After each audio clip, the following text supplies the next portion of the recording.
अगर इस पूरे घोटाले के भंडार को एक लाइन में समराइज करना हुआ दोस्तों, तो इसे कुछ इस तरीके से किया जा सकता है। तुम मुझे चंदा दो, मैं तुम्हें धंधा दूंगा, और चंदा नहीं दिया तो ईडी का फंदा दूंगा।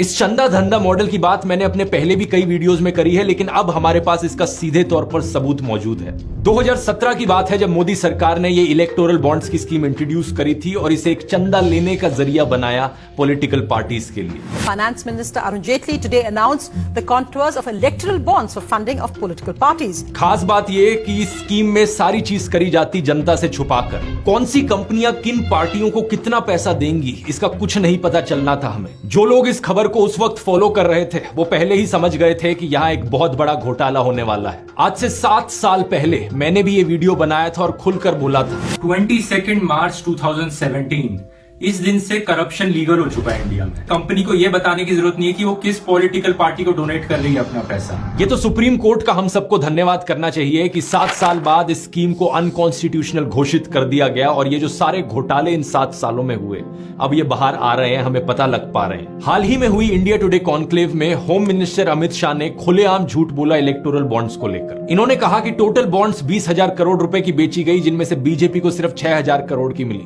तो बाकी 14,000 करोड़ की बॉन्ड्स किसके पास गए? भारतीय जनता पार्टी को अप्रोक्सीमेटली 6,000 करोड़ के बॉन्ड मिले हैं। टोटल बॉन्ड 20,000 करोड़ के, तो 14,000 करोड़ के बॉन्ड कहां गए? इनके सामने एक टीवी न्यूज एंकर भी बैठे थे जो हाथी की खिचड़ी खाकर बैठे हुए थे। या तो ये भूल गए या फिर हिम्मत नहीं हुई इनकी अमित शाह को फैक्ट चेक करने की, क्योंकि as per ECI data total bonds 20,000 crore की नहीं बल्कि 12,700 करोड़ की थी। अप्रैल 2019 और जनवरी 2024 के बीच में जो इनकैश करी गई। इस 12,000 करोड़ में से बीजेपी के पास 6,000 करोड़ की बॉन्ड्स गई थी, जो कि 47.5% होता है। जैसा मैंने आपको पहले बताया, स्कैम यहां पर है तुम मुझे चंदा दो, मैं तुम्हें धंधा दूंगा, चंदा नहीं दिया तो ईडी का फंदा दूंगा। लेकिन अपने आप में सिर्फ चंदा देना या चंदा लेना ये कोई स्कैम नहीं है। डोनेट तो कोई भी कर सकता है पॉलिटिकल पार्टीज को, लेकिन अगर डोनेशन के बदले उन्हें कोई कॉन्ट्रैक्ट दिया जाता है, जनता के टैक्स का पैसा उन्हें दिया जाता है, और जो कंपनीज डोनेशन नहीं देती उन्हें ईडी का फंदा दिया जाता है, यह है असली घोटालों का भंडार। अब कल को सोचो विजय माल्या या नीरव मोदी ये कहने लगे कि भाई हमारी तो इतनी ज्यादा बड़ी कंपनी है, इतने ज्यादा एम्प्लॉयज हैं, इसलिए हमने इतने सारे रुपए लूट लिए। पर एम्प्लॉय लूट की कैलकुलेशन करो तो हम इतने बड़े भी चोर नहीं है। और लोगों की ऑब्जेक्शन ये नहीं है कि विजय माल्या ने इतने करोड़ों रुपए क्यों कमाए, पैसे कमाना कुछ गलत चीज नहीं है। ऑब्जेक्शन ये है कि जनता का पैसा लूट कर क्यों पैसे कमाए। इसी तरीके से दिक्कत किसी को इस बात से नहीं है कि बीजेपी ने चंदा क्यों लिया, दिक्कत इस बात से है कि चंदा लेने के लिए यहां एक बड़ा एक्सटॉर्शन रैकेट चलाया, डेमोक्रेसी की धज्जियां उड़ाई और जनता का पैसा लूटा। तो थ्योरी तो आपने बहुत समझ ली दोस्तों, अब प्रैक्टिकल पर आते हैं, असली घोटालों की बात करते हैं। इन सभी घोटालों में 3 एंटिटीज इन्वॉल्व है। पहला, पॉलिटिकल पार्टी जो सत्ता में है, ये बीजेपी हो सकती है सेंट्रल गवर्नमेंट में या कोई भी और पार्टी जिनकी स्टेट गवर्नमेंट है। दूसरा, बड़ी बड़ी कंपनियां जिन्होंने चंदा डोनेट किया है इलेक्टोरल बॉन्ड के जरिए।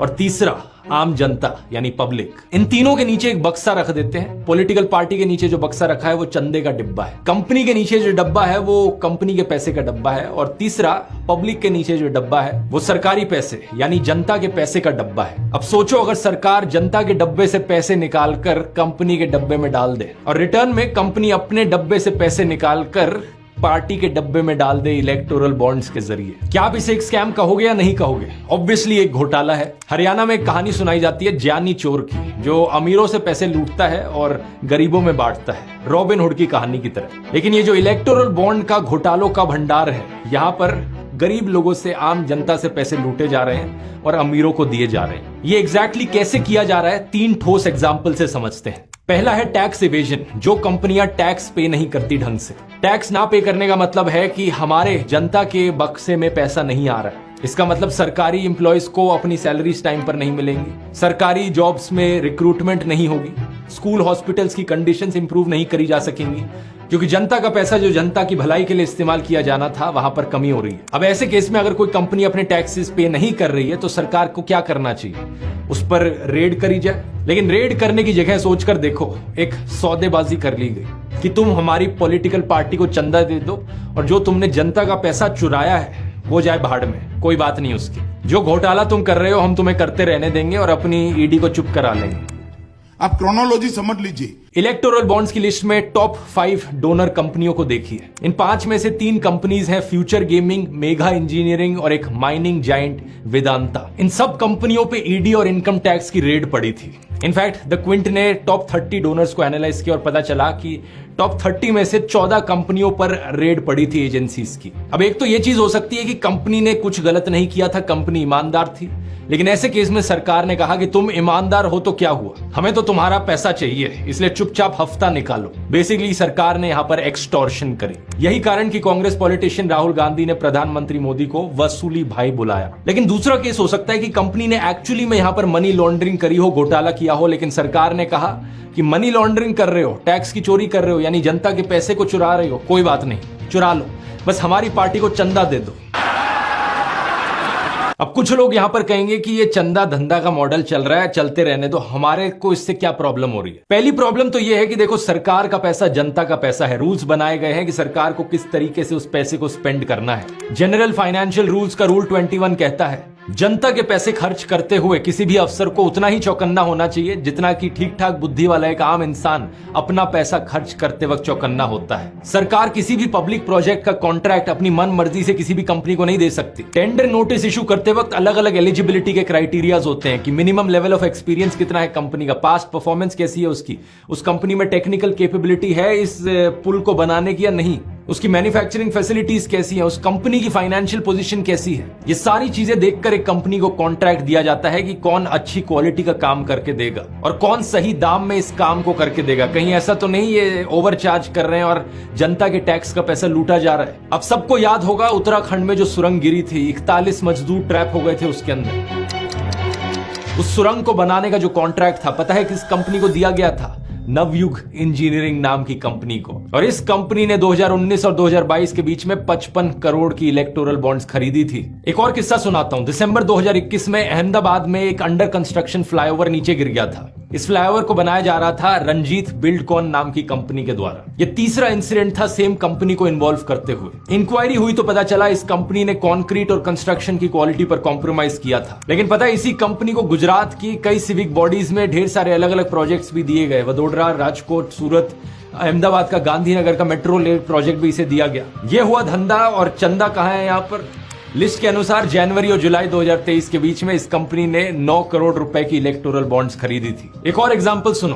पुणे बेस्ड कंपनी बीजी शिर्के कंस्ट्रक्शन प्राइवेट लिमिटेड जनवरी 2023 और जनवरी 2024 के बीच में इसने 118 करोड़ रुपए की इलेक्टोरल बॉन्ड्स खरीदी थी। और इससे करीब एक साल पहले जून 2022 में इस कंपनी पर एक FIR हुई थी फॉर डेथ बाय नेग्लिजेंस, क्योंकि इस कंपनी की हाउसिंग प्रोजेक्ट कंस्ट्रक्शन साइट पर एक एलिवेटर क्रैश में 4 लोगों की मौत हो गई थी। इससे पहले अक्टूबर 2018 में एक और ऐसा इंसिडेंट हुआ था। इस कंपनी की कंस्ट्रक्शन साइट पर टावर क्रेन से 4 लोग गिरकर नीचे मर गए थे। आप देख सकते हो कि एक पॉलिटिकल पार्टी के लिए आपकी जिंदगी की कोई चिंता नहीं है, इन्हें बस अपने चंदे की पड़ी है। वो चिल्लाते हैं तो चिल्लाने दो, पहले चिल्लाएंगे, बाद में थक जाएंगे, फिर भूल जाएंगे। इस मेगा इंजीनियरिंग कंपनी को देखिए, इसने 2019 और 23 के बीच में 966 करोड़ की इलेक्टोरल बॉन्ड्स खरीदी थी।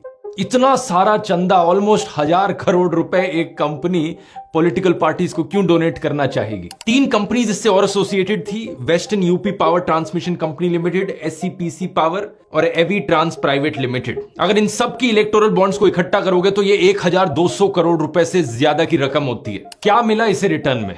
जून 2019 में तेलंगाना के चीफ मिनिस्टर चंद्रशेखर राव ने Kaleshwaram multipurpose irrigation project inaugurate किया था।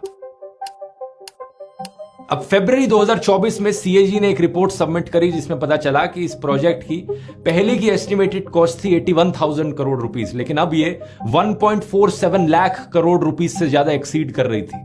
CAG ने अपनी एक और रिपोर्ट में बताया कि मेगा इंजीनियरिंग को 5,180 करोड़ रुपए एक्सेस पे किए गए थे 4 पैकेजेस के लिए। इसमें पंप्स, मोटर्स की और इक्विपमेंट की सप्लाई और कमीशनिंग इन्वॉल्व थी। CAG ने यह भी बताया कि मेगा इंजीनियरिंग के अलावा और भी कॉन्ट्रैक्टर्स थे जैसे कि L&T और नवयुग इंजीनियरिंग, और अगर इन सबको कुल मिलाकर देखा जाए तो इन सभी कॉन्ट्रैक्टर्स को एटलीस्ट 7,500 करोड़ रुपीस के एक्सटेंडेड अनड्यू बेनिफिट्स मिले थे। रिपोर्ट में यह भी लिखा गया कि प्रोजेक्ट्स को देने की सरकार को कुछ ज्यादा ही जल्दी लगी थी। 25,000 करोड़ के 17 अलग अलग काम डिटेल्ड प्रोजेक्ट रिपोर्ट आने से पहले ही अवार्ड कर दिए गए थे। इतना ही नहीं, इसी प्रोजेक्ट को लेकर अक्टूबर 2020 में नेशनल ग्रीन ट्रिब्यूनल ने रेड फ्लैग्स भी रेज किए थे। एनजीटी ने कहा कि इस प्रोजेक्ट को जो एनवायरमेंटल क्लियरेंस दिया गया था वो इलीगल था। अब क्योंकि ये चीज हो रही थी तेलंगाना में, वहां पे बीआरएस पार्टी है पावर में, तो कांग्रेस और बीजेपी दोनों ने कहा कि ये बाहुबली प्रोजेक्ट एक करप्शन का सेसपूल बन गया है। लेकिन प्लॉट ट्विस्ट सुनो आगे। ये जोजिला टनल थी। यहां बीजेपी के नितिन गडकरी जोजिला सुरंग की बात कर रहे हैं जो श्रीनगर और लेह को कनेक्ट करती है। इसका मंजूरी आपके सरकार ने दी थी।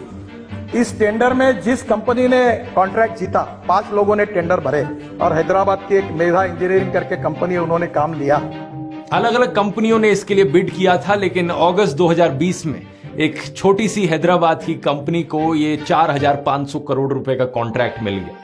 कौन सी company? Megha engineering. Time bound, result oriented and corruption free. एक और प्रोजेक्ट को देखो, थाने बोरीवाली ट्विन टनल। मुंबई की एमएमआरडीए ने टेंडर फ्लोट किया 2 पैकेजेस का इस सुरंग को बनाने के लिए। अप्रैल 2023 में मेघा इंजीनियरिंग ने 140 करोड़ रुपए की इलेक्टोरल बॉन्ड्स खरीदी और इसके अगले ही महीने मई 2023 में मेघा इंजीनियरिंग को 14,400 करोड़ रुपए का यह प्रोजेक्ट मिल जाता है। ये वही कंपनी है जिस पर अक्टूबर 2019 में इनकम टैक्स की रेड पड़ी थी। लेकिन उसके बाद से हमें लिस्ट में दिखता है 2019 से लेकर 24 के बीच में कितनी करोड़ों रुपए की इलेक्टोरल बॉन्ड्स इसने खरीदी और इसी टाइम पीरियड में एक के बाद एक प्रोजेक्ट्स इसे अवार्ड किए गए, ना सिर्फ तेलंगाना की स्टेट गवर्नमेंट के द्वारा बल्कि मोदी की सेंट्रल गवर्नमेंट के द्वारा भी। जून 2023 में तो इस कंपनी को इस आर्टिकल के अनुसार एक डिफेंस मिनिस्ट्री का 500 करोड़ रुपए का प्रोजेक्ट भी दे दिया गया। ये सब दोस्तों जो मैंने आपको अभी तक बताया ये सिर्फ टिप ऑफ द आइसबर्ग है। इसके अलावा एक ये बड़ा ही अजीब केस है फ्यूचर गेमिंग नाम की कंपनी का,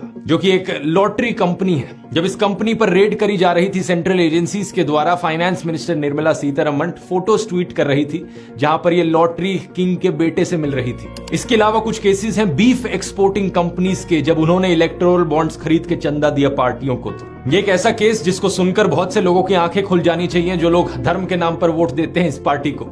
फिर है केसेस माइनिंग जाइंट्स के, वेदांता, EMIL, GHCL, MSPL, कैसे इन पे आरोप लगा है एनवायरमेंटल रूल्स को बेंड करने का। एक केस है क्विक सप्लाई चेन का, जिसके सेम डायरेक्टर्स हैं जो मुकेश अंबानी की रिलायंस कंपनी के हैं। लिस्ट देखकर पता चलता है इस कंपनी ने अपने नेट प्रॉफिट से ज्यादा की इलेक्टोरल बॉन्ड्स खरीदी। जितना प्रॉफिट ये कंपनी नहीं कमा रही थी उससे ज्यादा चंदा दे रही थी पॉलिटिकल पार्टीज को।